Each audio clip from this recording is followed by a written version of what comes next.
Aos amados irmãos que assistem esse vídeo, a graça e a paz de nosso Deus e Pai e de nosso Senhor Jesus Cristo esteja presente na sua vida, esteja presente também na vida de sua família. Como a pedido de um inscrito do canal, nós estamos agora com o 12º estudo da ideia antitrinitária e o tema de hoje é o tempo de Deus julgar. Lembrando que esse estudo está em cima desse material bem aqui, ó, tá? Esse material Bíblia aberta, do meu grande amigo e irmão Fábio Amaro. Estará aqui na descrição o e-mail, se você desejar ter esse material totalmente gratuito em PDF, tá bom? Se você deseja outros materiais que falam sobre a ideia antitrinitária, você pode entrar em contato comigo também, que eu vou lhe passar esse material, porque para fazer esses estudos eu tenho que estudar, e devo admitir que é um grande prazer aprender mais. E também, se você tem algum conteúdo que deseja ver no canal, também você pode entrar em contato, tá bom? Teremos o maior prazer em lhe ajudar. Que certeza nós temos de que haverá um juízo? Qual é a certeza que a Bíblia nos dá? Atos capítulo 17, versículo 30 e 31 dizem assim: Mas Deus, não tendo em conta os tempos de ignorância, anuncia agora a todos os homens e em todo lugar que se arrependam. O que esse versículo está dizendo? Que Deus não leva em consideração quando você praticava as ações ruins ou boas, quando você não conhecia o Evangelho, quando você não tinha conhecimento dele. Mas agora, a todos os homens em todo lugar, Deus quer que você se arrependa apenas das coisas más. As boas continue fazendo, mas as coisas más você tem que se arrepender. Ou seja, se arrepender e não voltar a fazer. É isso que está dizendo. Não está dizendo que é fácil, mas é isso. Próximo versículo. Porquanto tem determinado um dia em que com justiça há de julgar o mundo, por meio do homem que destinou. E disso deu certeza a todos, ressuscitando dentre os mortos. Quem vai fazer o julgamento? Jesus. Aí você fala, peraí, mas aqui no versículo diz homem. Jesus veio na terra em forma de homem, em forma de carne pecaminosa. Ele foi tentado. A Bíblia diz que Deus não pode ser tentado. Se Jesus viesse com alguma condição divina, ele não poderia ser tentado. Então Jesus veio como homem. Futuramente colocarei uma pregação mais especificadamente sobre essa parte, sobre como Jesus estava na terra. Próxima pergunta. Deus, o Pai, confiou o julgamento a quem? João 5:22. E também o Pai a ninguém julga, mas deu ao Filho todo julgamento. E por que que o Pai fez isso? João 5:23. Para que todos honrem o Filho, como honram o Pai. Quem não honra o Filho, não honra o Pai que o enviou. Então, o que ele está dizendo? Esse versículo aqui, mais uma vez, está dizendo que o Pai e Jesus não são a mesma pessoa. Mais uma vez, ele quebra a Bíblia, a verdade de Deus, quebrando esses falsos conceitos mundanos dentro do cristianismo. Vamos para a próxima pergunta. Perguntas. Por que razão deve acontecer um juízo? E quantas pessoas devem comparecer a esse tribunal? 2 Coríntios 5,10 diz assim: Porque todos devem comparecer ante o tribunal de Cristo, para que cada um receba segundo o que tiver feito por meio do corpo, ou bem ou mal. O que está dizendo? Todo ser humano será julgado. Não confunda, irmãos, julgado com condenado. Julgado é você estar diante de um juiz. Condenado é você ser colocado culpado e inocentado colocado como inocente. Mas julgado todo ser humano será. E Eclesiastes 3,17. Eu disse no meu coração, Deus julgará o justo e o ímpio, porque há um tempo para todo propósito e para toda boa obra. Aí você fala assim, peraí, por que que Eclesiastes está dizendo que Deus julgará? E João fala que Jesus julgará, e eles não são o mesmo ser. Aí você vai entender. Jesus, ele é o representante de Deus. Jesus, ele é Elohim. Jesus, ele é santo. Jesus foi dado toda a autoridade para ele. Então, assim como Deus deu autoridade a Jesus, Jesus representa o próprio Deus. Como diz a carta, em uma das cartas à igreja de Apocalipse, Jesus é o representante ou governante de Deus. Então, se ele representa, ele tem a mesma titularidade, mas não é a mesma pessoa. Esse é o ponto. Vamos continuar. Que motivo se faz necessário um juízo? Eclesiastes 12:14. porque Deus há de trazer a juízo toda a obra, e até tudo que está encoberto, quer seja bom, quer seja mal. Ele vai trazer a juízo. Tudo que nós fazemos, em todos os momentos da nossa vida, na frente de todos, ou sozinho, quer bom, quer ruim, será julgado. E aí? Como está a nossa vida? Reflita sobre isso. Que visão Daniel tem do dia do juízo? Daniel capítulo 7, versículo 9 e 10.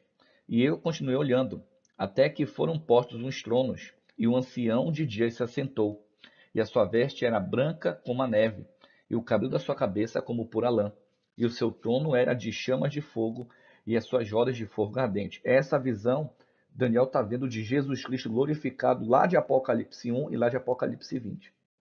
É a mesma visão. Só que ele não conhece Jesus Cristo, ele não conhece o Cordeiro. Então ele coloca os termos que ele ouve falar na visão. Um rio de fogo manava e saía de diante dele. Milhares de milhares o serviam, e milhões de milhões assistiam diante dele.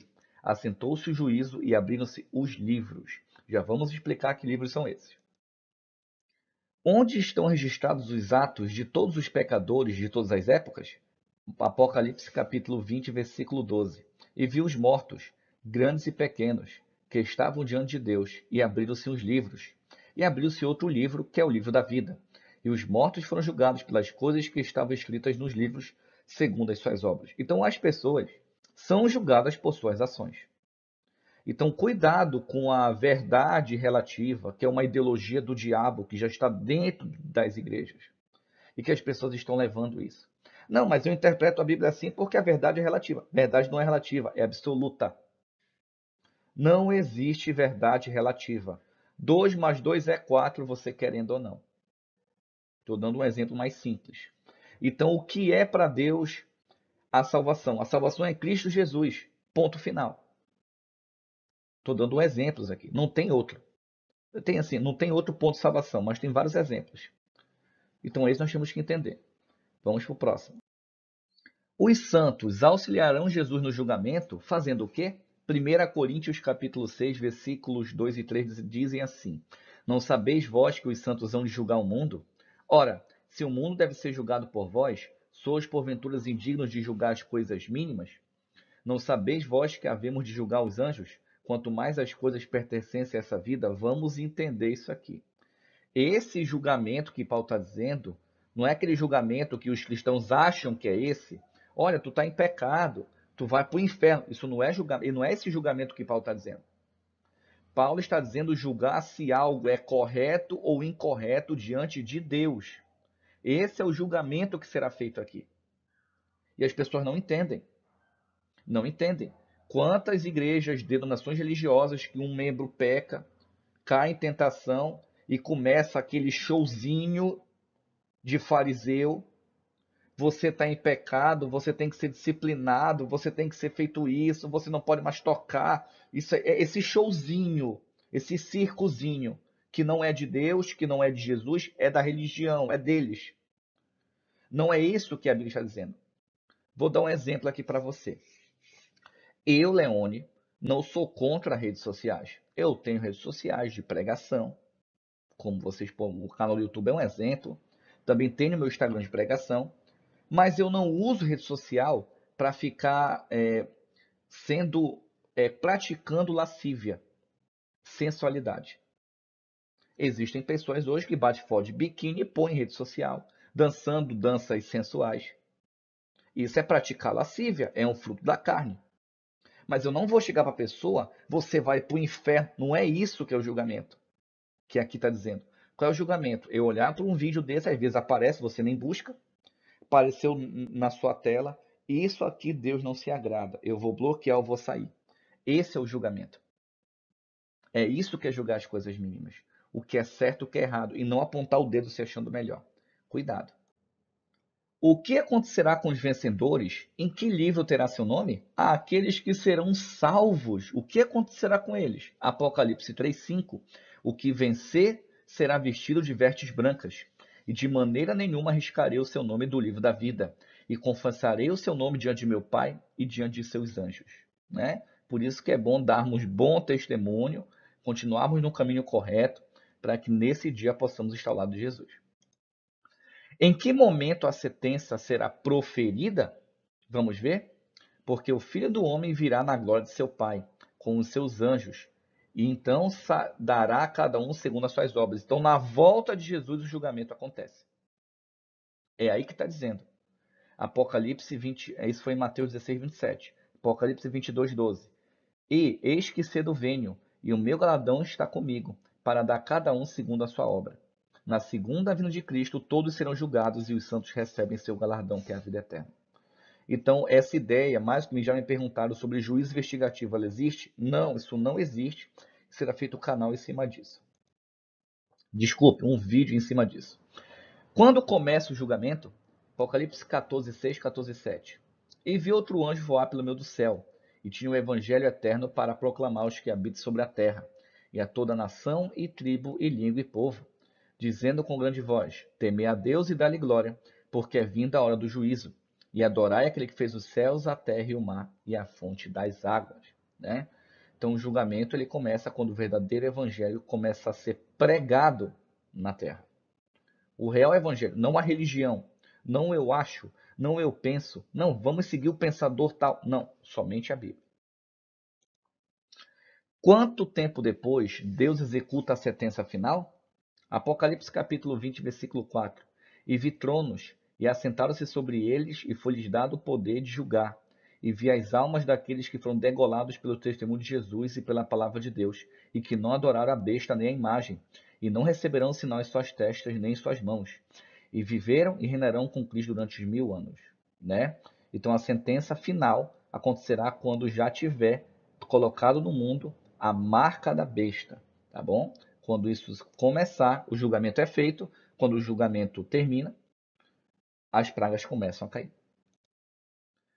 Apocalipse capítulo 20, versículo 5, versículo 7. Mas os outros mortos não reverão até que os 1000 anos se acabem. Essa é a primeira ressurreição. E acabando-se os 1000 anos, Satanás será solto da prisão.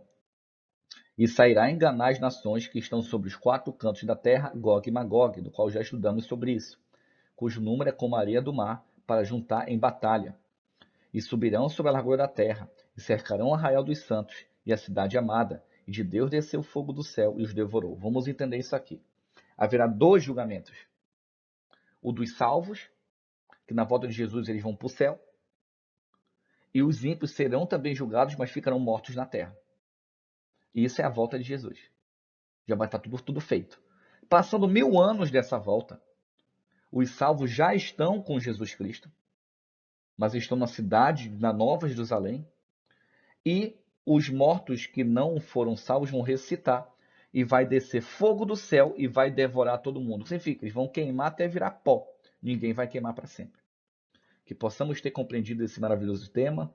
Que Deus te abençoe. Um ósculo santo aos irmãos.